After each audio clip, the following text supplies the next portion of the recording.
Hello everyone, welcome back to my YouTube channel, Batas with Attorney Claire Castro. Today is December 28, 2025 at ayan na. So, kung babalikan natin yung kanyang Facebook, mga ka-clear. Kasi chine-checkmate niya si Sec Vince. Okay. So, if you can see, mga ka-clear, yung hawak niyang DPWH budget list per legislative district for 2025. Hindi niya binanggit dito na may mga proponents, ha? At ito, I understand that DPWH has this available. So ito, available to anybody. Itong DPWH budgets per legislative district for 2025. Diba? So kung ito yung Cabral files, bakit si Secretary Bunuan ang nagbigay sa kanya? Kung nagbigay na ito ni Secretary Bunuan as per his request, bakit kailangan pang i-authorize or magbigay ng authorization si Sec Vince na ibigay sa kanya? Nasa kanya na eh. Diba? My understanding is there is no restriction on sharing this information. Kung files naman talaga siya ng DPWH budget, talaga namang public yun.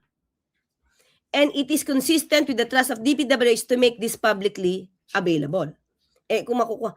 So, ang nire-request niya dito, my understanding is there is no restriction on sharing this information. And it's consistent with the trust of DPWH to make this publicly available. Yes, alam mo kung makakli, bakit? Kasi kung siya ang nagre-request, di for public, consumption. Hindi pang lihim yun. Pero mga kli, dito sa email niya, no October 1, wala siya nabanggit na anumang pakikipag-usap kay Yusek Cabral, na ibinigay ito ni Yusek Cabral. Sa akin lang mga kli, So,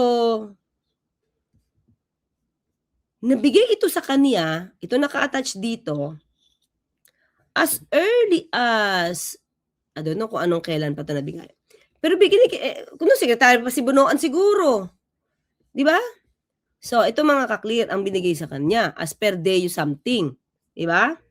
So, dapat, sino nagbigay nito? Di ba? Well, anyway, ma-authenticate naman yan. So, yun lang mga clear. Sasabi ko lang dito, hindi niya nabanggit ang nagbigay sa kanya ng files ay si Yusek Cabral. So, iba ba to?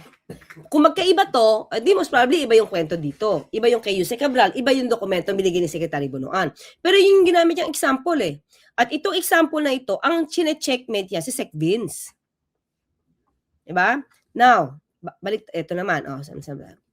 Ayan. So, planning, ito naka-attach din to. Pinost niya din to. As per instruction of Sec Vince, this one we are furnishing you. So, ang finurnish lang sa kanya ni Sec Vince, hindi yung 2025 Cabral files. Kung hindi yung DPWH allocation for fiscal year 2026. Diba? For the coming year. Based on revised NEP. Kasi binago, diba? Saka based on HGAB. So, ito lang ang sinasabi niya na provide. Diba? 2026 to. Not to 2025. Ito pa. October 1, 2025. Ito na pala yun. Kailangan. Ayun, diba? I understand ito, same, budget per district, which Secretary Bunuan handed to me and I requested from Secretary Bunuan, and which you also authorized to be given to me. So if you already have the copy, why do you have to ask for the authorization from Sec Vince? If Secretary Bunuan, then Secretary Bunuan had already handed that to Congressman Leviste. Okay? Kailan po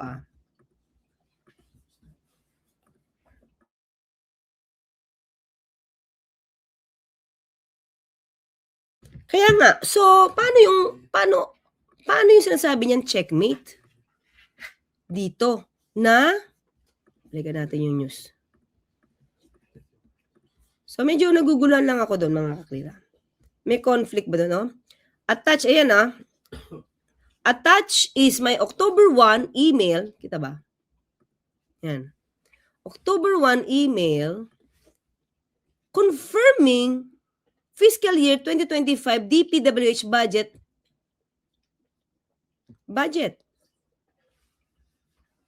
Okay? So, tanong dito mga clear. Na-checkmate niya ni Congressman Leviste si Secretary Dizon because of the emails. Okay? The email, sabi niya, nag-attach siya ng fiscal year 2025 DPWH budget na binigay ni Secretary Bonoan. So, hindi ito yung Cabral files. Tama?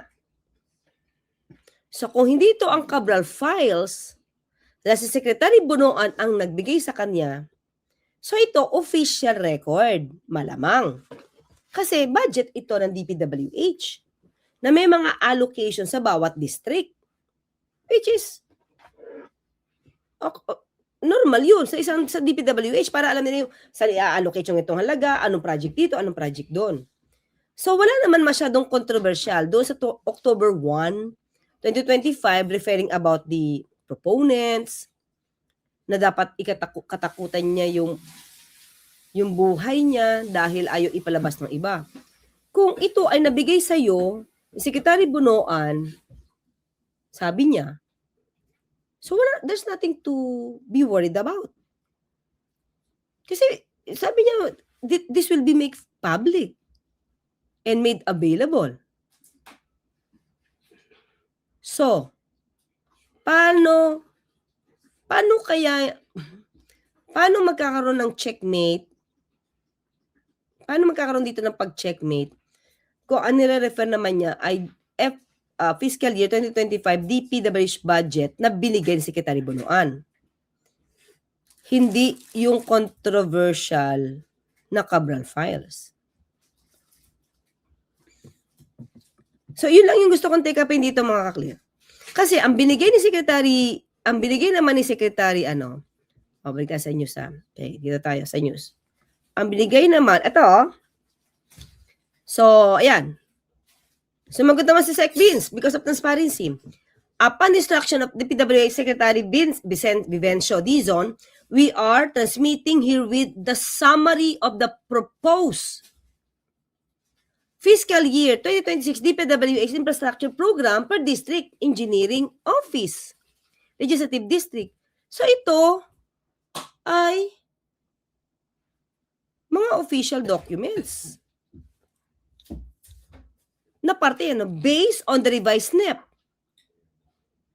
So ito mga klira, yung fiscal year 2026 DPWH Infrastructure Program per District Engineering Office or Legislative District based yun sa NEP. And, dito, yung in-attach niya, mga clear, nang mag-request siya. Okay? Ito in-attach niya ay sinasabi niyang fiscal year 2025 DPWH budget lang din. So, yung in-attach niya ba ay Cabral files? Kung Cabral files ito, so bakit ang sinasabi niya sa October 1, 2025 niya ay ang nagbigay si Secretary Bonoan?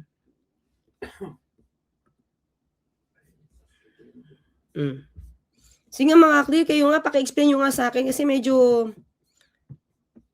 hindi ko na alam kung sino yung nagbigay.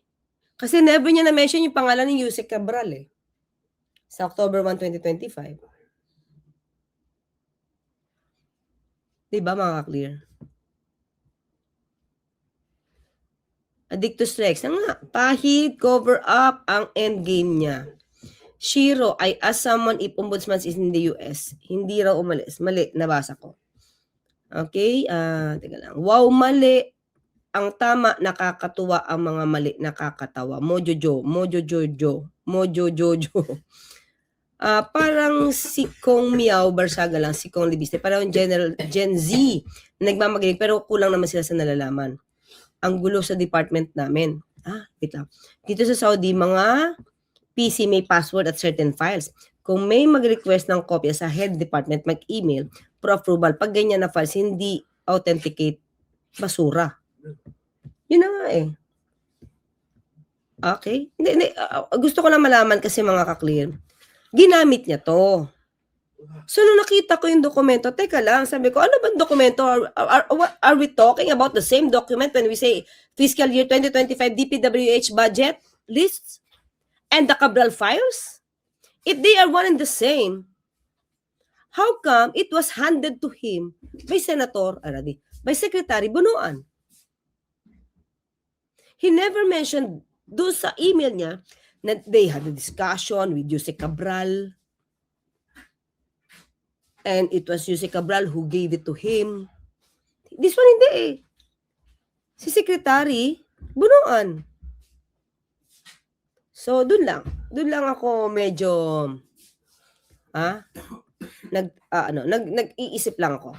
Ayoko siyang pagdudahan. Nag-iisip lang ako kung bakit ganon. Okay? Wait lang nga. Sige, go tayo. Sabi ni Leviste, binigyan niya ng ilang araw ang DPWH para i-authenticate ang mga dokumentong in-upload niya sa Facebook. Never ni Sec Vince sinabi na hindi tunay ang Ay, mga clear eh. Yung in-upload niya sa Facebook, yun nga ba yung Cabral file? Yun ba yung sinasabi niyang FY 2025? Fiscal year 2025 DPWH budget. Kasi in-upload niya eh. Cabral files, di ba? Pero minention niya ngayon sa October 1 email niya, it's about a fiscal year 2025 budget list. So iba na yung nagbigay, mga ka-clear. Dito ngayon magkakaroon ng problema, ang issue ng chain of custody. Kanino ba talaga galing? Diba?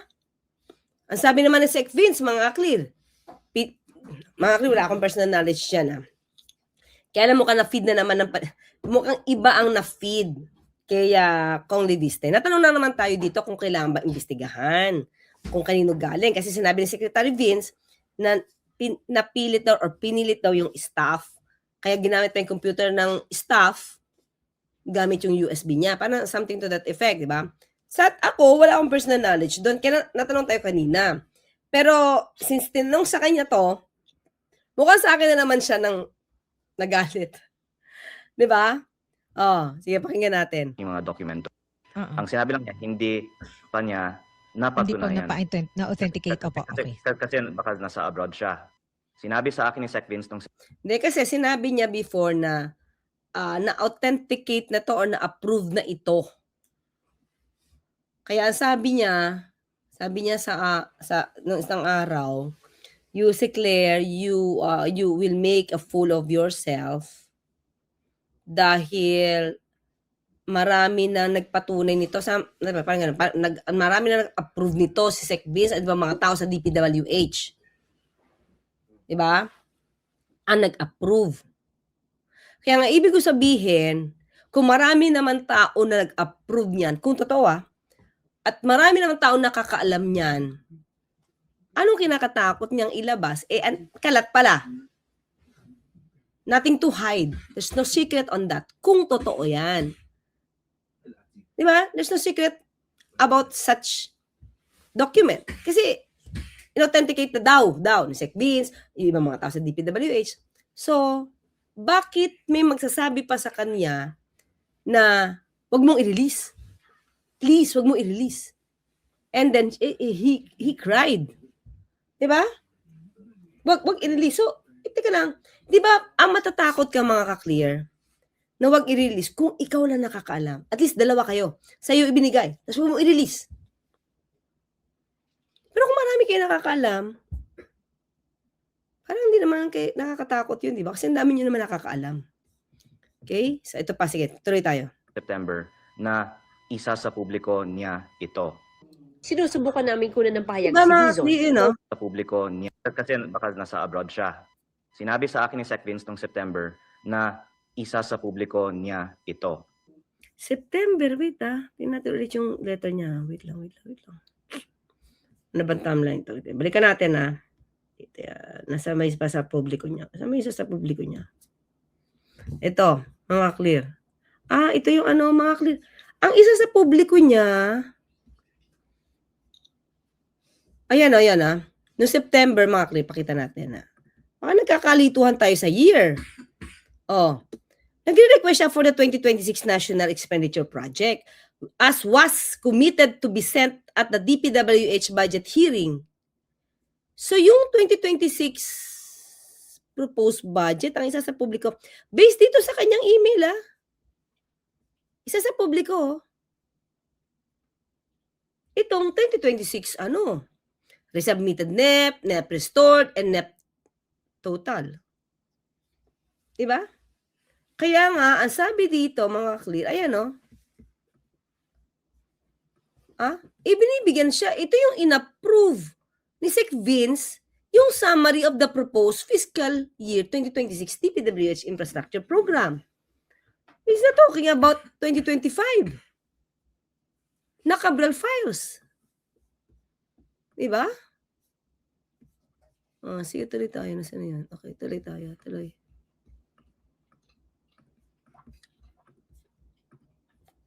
Ako nagbabasa lang ako sa dokumento, mga clear. Si Leviste ng kanyang email sa DPWH Na-authenticate, opo.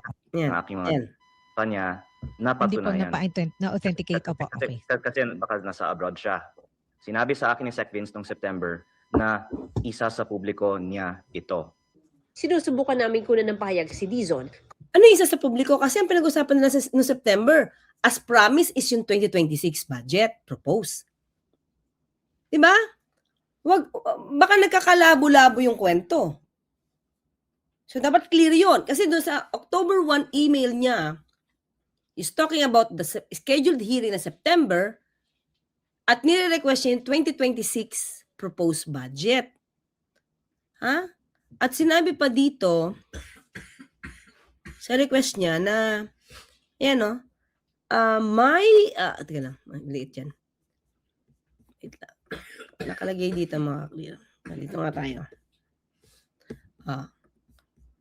Hindi, kasi sinample lang niya yung sinasabi yung 2025. Sinample niya lang to. An example of this is the attached DPWH budgets per legislative district for 2025. Example niya lang to. Pero ang hinihingi niya ay yung 2026 National Expenditure Program na pinangako ng DPWH no September 17 na ipapakita yung proposed budget. So my understanding is there's no restriction on sharing this information. Itong 2026 budget kasi he's not talking of the 2025 budget here because it was just attached as sample. So ang sinasabi dito na there's no restriction on sharing this information, yung 2026 National Expenditure Program. And it is consistent with the trust of DPWH to make this publicly available. So he's talking about the 2026 national budget. I understand that DPWH has this available, which can be derived from the NEP and GAA. I understand that DPWH has this available. So we're talking of the 2026. Ito nire-request niya diba? So I understand that DPWH has this available. Like itong ginawa niyo sa DPWH budget na made available. Di ba? We're talking of making this available kung aaralin mo yung kanyang structure ng kanyang letter. So, ito, humingi ako ng penging nga po ng 2026 proposed budget niyo. Resubmitted NEP, NEP restored, and NEP total. Sa aking pagkakaintindi dito, ito namang dokumento na to ay available. You're making it available. Kasi derived naman ito from NEP and GAA. Except NEP pa lang to kasi 2026 Example. Itong DPWH budgets per legislative district for 2025. Yan, di ba? Nabinigay sa akin nubunuan. Ba? Walang Cabral, So, my understanding, wala namang restriction doon sa 2026 National Expenditure Program, NEP, kung i-share this information. And this is consistent with the trust of DPWH to make this publicly available. Diba? So, ang aking pagkakaintindi, kung tama ako mga ka-clear, yung hinihingi niya ay 2026 budget, proposed budget, at wala naman daw restriction ito na i-share itong information na to. At consistent ito sa trust ng DPWH to make this publicly available. Not the 2025 DPWH budget per legislative district na galing kay Cabral. Kasi ito, legislative na 2025 inattach siya, galing kay Bunuan. Ngayon, sige, tuloy tayo. Okay, dito.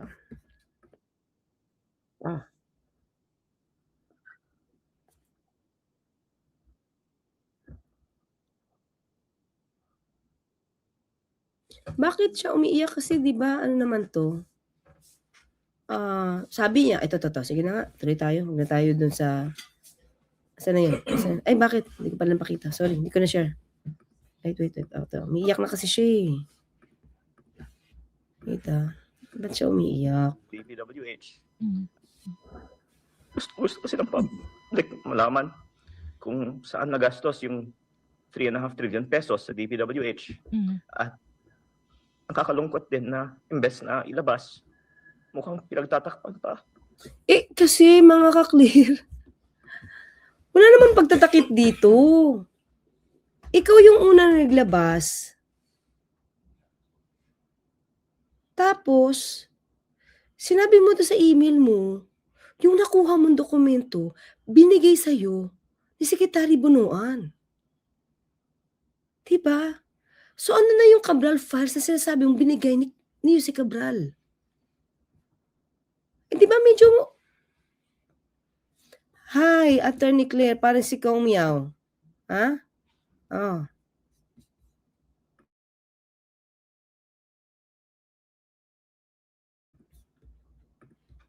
Di ba? So, di ba parang dalawang dokumento na yung pinag-uusapan natin dito.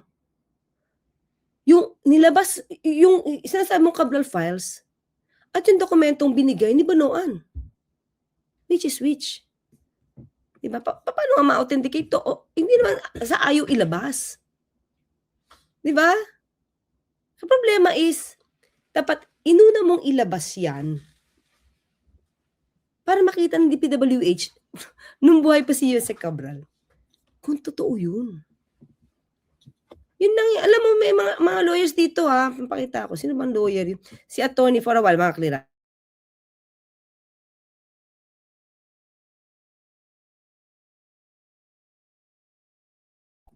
May isang lawyer nga ako nakita, in-interview ni, ano yun eh, ni J, wait. Sino pangalan nun? Ni Jojo A, si attorney Chico, Ed Chico, sinabi niya, pagpatay na yan, mahihirapan kang i-prove. Hanggat hindi yan nagkakaroon, na nako-corroborate siya ng ibang mga testigo, it's just lalabas lang yan na hearsay. So, hindi naman tayo nagkamali ng, pare-pareho, ibang lawyers, pare-pareho talaga ng opinion padating sa ganyan. Kaya nga, no offense meant kay Senator Lacson, yun talaga yung words na ginagamit ng lawyers. Kapag alam namin na hindi pa na-authenticate ito at hindi mo kayang, hindi siya magagamit sa court. Diba? Kahit nga yung affidavit, sa totoo mga, kahit affidavit, ginawa nyo na. Pero hindi kayo si A, gumawa ng affidavit. Si B ang gumawa niya, si B siya. Tapos siya lang ang sole witness. To si yung gumawa ng affidavit. Pag yan si A, ay kinuha ni Lord at hindi nakapag-testify, kahit may affidavit yan, hindi yan nagagamit. Alam niyo ba yun, mga ka-clear? Hindi yan nagagamit. Bakit? Kasi hindi siya mako-cross-examine. Hindi siya mako-cross-examine gumawa ng salaysay na yan. So, wala yun. Bababaliwala yun. Okay? So, ngayon, mga Kaya, sana si DPWH nung po at si Sec Vince Dizon ang maglabas nito. diba? Paano yun? Sa'yo galing. Tapos dalawa na ngayon yung dokumento pinag-uusapan dyan. Galing si Secretary Bunuan. Tapos galing kay Yusek Cabral. At hindi naman, alam mo Maki, hindi mo naman pwedeng madaan sa lungkot yung Wait lang ah.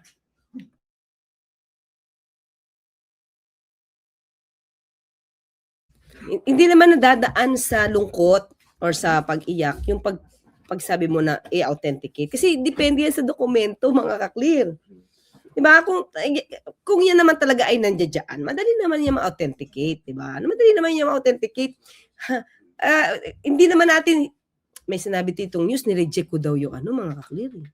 Nireject ko daw yung sinasabi niya. Parang samantalang si Secretary Dizon naman daw, ang sinasabi lang, hindi pa niya nakikita. Wala tayong sinasabi, nire-reject natin yung sinasabi niya. Ang sinabi natin, hanggat hindi yan na-authenticate, makung-consider lang siya na hearsay. Hanggat, that's the word, hanggat hindi na-authenticate. No? So, wag baguhin yung mga words na ginagamit ko. Nang hanapan sa akin. Gayon din ang ilan umano na ipinadaraan pa sa kanyang inang si Senator Loren Legarda upang huwag ilabas ang listahan. Sinusubukan pa naming makunan ng pahayag ang senadora. Sinagot din ni Leviste ang alegasyon ni Dizon na sa pilitan niyang kinuha ang mga dokumento kay Cabral. Bakit after 5 days lang niya sinabi yan? Actually, November ko pa sinasabi, meron akong files from Yusek Cabral, wala siyang sinabi na ganung kwento.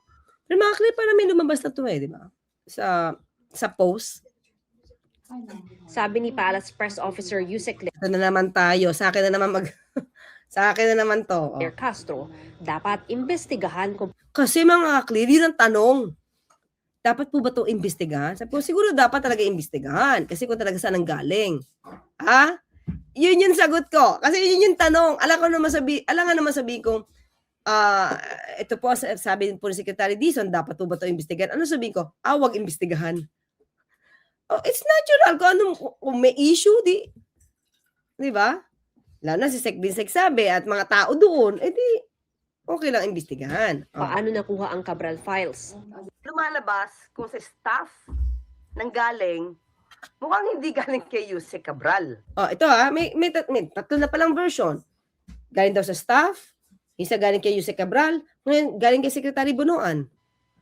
Kasi sa staff kung katotohanan lang din naman ang gusto natin, agad-agad mo nang ipakita. Yusek Claire Castro. Ito na naman, di ba? May masama ba tayong sinabi na kung katotohanan din lang naman ang gusto nating makuha, ilabas na yan. May mali ba doon, mga ka-clear? Pero iba na naman ang reaction nitong si Kong Leviste. Make a fool of herself because everything that I'm saying can be verified even by publicly available data. Yun naman pala can be verified by a publicly available data. Look, Fool of herself because everything that I'm saying can be verified even by publicly available data. Yun naman pala. Ba't kailangan pa i-authenticate ni Sec Vince? Kung publicly available data naman pala to. Di ba? So, no need to cry. At do not ask anymore Secretary Vince Dizon to authenticate yan. Dahil sabi niya, I will make fool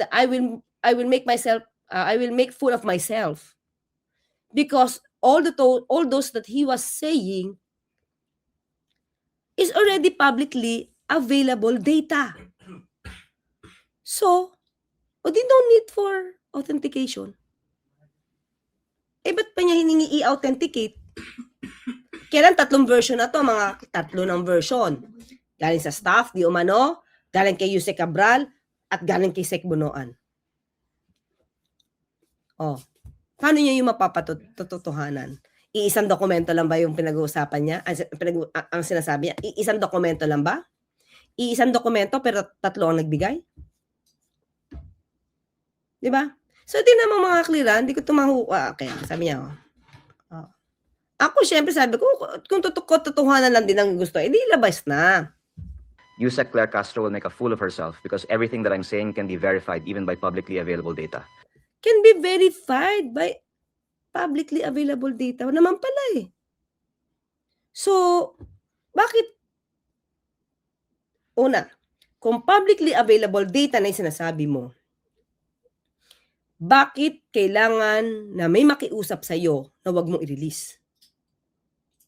Bakit kailangan mong sabihin kay Sec Vince na kayo na maglabas niyan? Publicly available data na pala